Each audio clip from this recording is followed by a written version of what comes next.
class. Today's read aloud is called Moon's Messenger. Moon sat alone on the beach near her village, watching the sun being gulped whole like a tangerine by a giant's mouth. Sandpipers scooted along the shore, and a teeny crab dashed by and disappeared into the sand.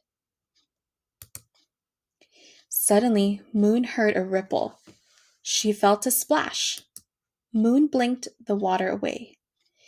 A great green turtle washed up and braced itself with the back tip of its shell in the wet sand. Moon gasped. She knew how unusual such an encounter was. Of all the sea turtles, greens were the most endangered on earth. Green Turtle wore a frown and pleaded silently with Moon, who read a sad expression in its golden eyes. "What is it, Turtle? Why are you here?" The turtle beckoned. "Come," with its strong front flipper, and, as if it had actually spoken, Moon knew that it wanted to show her something.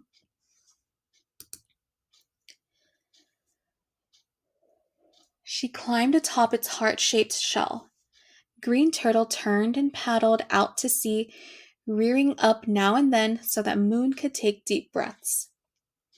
First, it dove to the depths, and Moon saw the graveyard where dinosaurs and dodos, mammoths and moas, saber-toothed tigers, and passenger pigeons lay lifeless forever.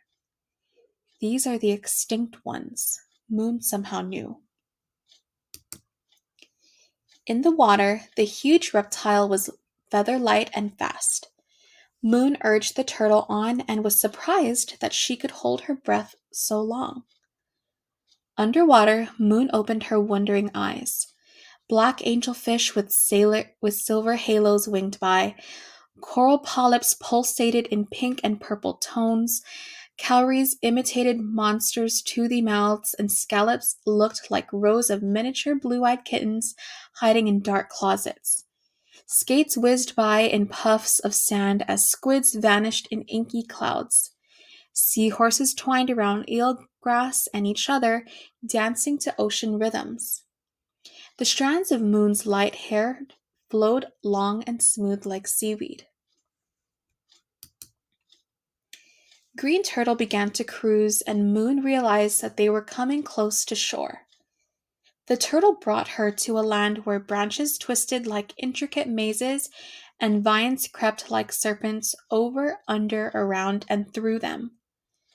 Above the roar of power saws, beautiful beak-heavy birds screeched their protest, and monkeys mourned with heart-wrenching howls as trees crashed onto the floor of their rainforest. Why do they have to take all the trees in one place? Moon wondered. How will these animals ever live in peace? A worse thought hit her. How will they live at all? Then Green Turtle traveled to a distant place where once glistening granite pebbles were blackened with oil. A few lonely gulls with darkened feathers squealed about the otters that used to play with them. Moon didn't know where the oil had come from, but she wondered, how can people be so careless? Next, Green Turtle took Moon to a gulf where motorboats tore up the water hyacinths and scared manatees' hides as they munched in the shallows of their tropical home. Moon said, "Why can't humans sail their boats in deeper water?" Green Turtle moved on, and the water grew cold. Moon shivered at the next stop. Even though spring was spreading over the snowy landscape, the north wind kept the air very chilly. Moon hugged her arms around herself and glanced at the shore. A man was setting fur traps for minks and foxes so that he could sell their coats for people to wear. As Green Turtle turned to continue their journey, Moon noticed a tired polar bear struggling to find an iceberg so it could rest. Moon felt her own muscles ache just watching the effort. She had heard that something called global warming was ruining polar bears' habitats. We have to stop all this, she cried as Green Turtle resumed their journey. They arrived at a more temperate place. Green Turtle pulled up to a shoreline where a brick building stood. A sign in front announced, "Town meeting tonight." She could hear angry voices spilling from the windows. People were discussing what to do about the deer that were eating their backyard shrubs and the raccoons that were raiding their trash cans. "What do they expect?" Moon said. "They steal their creatures' homes and complain when they try to survive." Moon patted Green Turtle's shell. She had seen enough. Green Turtle paddled into the sea, lolling as it munched sea grass while Moon basked atop its back. Green Turtle folded its flippers behind its shell, and Moon used one as a pillow. By now the moon was spilling silver rays onto the gentle waves, and Moon fell asleep to their soothing, rocking rhythm. She awoke just before dawn in a familiar place and realized, "I'm home." She looked around. The beach was deserted, dark, and peaceful. Moon dismounted, expecting Green Turtle to head back out to sea. Instead, it lumbered further onto land. Heavily it plodded until it seemed that it could move no more.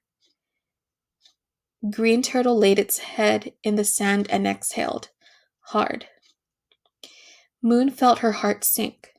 Don't die, Green Turtle," she cried.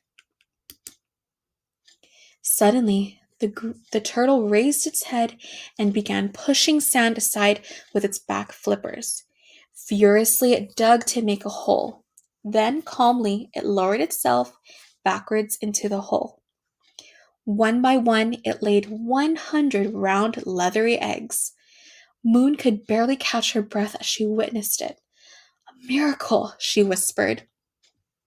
When it had securely covered its treasures, Moon was sure that the corners of Green Turtle's mouth were turned upward at the corners and its frown was gone. "They will return to sea. I'll protect them," Moon promised. "Every single one of them." Green Turtle glanced over its shell at Moon. Their eyes exchanged understanding glances before it plodded back to sea, leaving a toboggan-like trail and its message behind it. Just then, Moon saw the horizon brighten, and she felt the mildest of breezes begin to dry her sea-soaked body. Moon was tired, but she realized there was work to do that could not wait. She wouldn't leave it to others, and it could not wait till she grew up either. She would gather her friends this very morning. For one thing, she would need help fencing in Green Turtle's nest. For another, she had to tell them all about what she had seen and form a plan for stopping it. As Moon ran home, images of life swam around her mind while Green Turtle's message swirled within her heart.